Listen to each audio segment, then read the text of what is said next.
Early photography was slow. In 1826, this image, the first permanent photo, required 8 hours exposure time. That's why you can see sunlight on both sides of the building.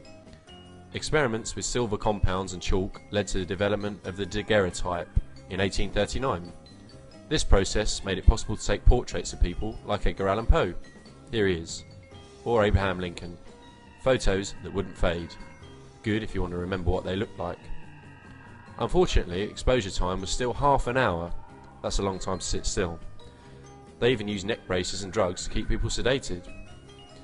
The second half of the 19th century saw advancements that allowed people to reproduce photos, so you could start sharing them around, and the exposure time got shorter and shorter, meaning less sitting around. Photographers still had to prepare and develop their glass plates on the spot though, usually in a mobile darkroom. Have you got a mobile darkroom handy?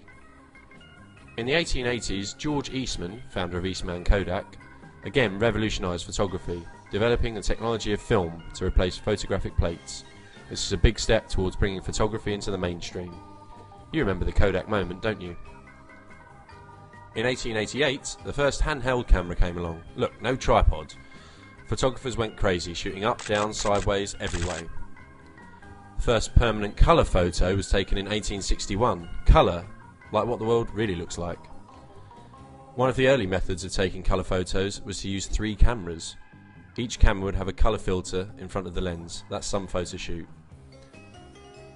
Then the 1920s saw the invention of the first flash bulbs, meaning you could safely photograph in the dark. Before that, you had to use explosive magnesium powder and potassium chlorate, which would ignite with very little persuasion. Risky. The 20th century saw photography get faster, cheaper, and more widely available. We had compact throwaway cameras, Polaroids, and suddenly the revolution that was digital photography. No more relying on others to process our images for you, and no worrying about the cost of each and every shot. Newspapers and magazines quickly turned to colour digital photography, opening our eyes to more and more previously unseen, undocumented people and places at lightning speed. We even photographed the moon. So where is photography now? Through the course of the 1990s, we witnessed the next step in photography's evolution. The camera was put on the mobile phone. We wake up with our phone, we wake up with our camera. Photography became free, fast, ever-present, and, by virtue of being on a mobile communications device, easy to share.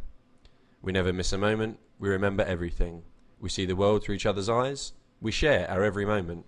We understand, we're closer. And that's it.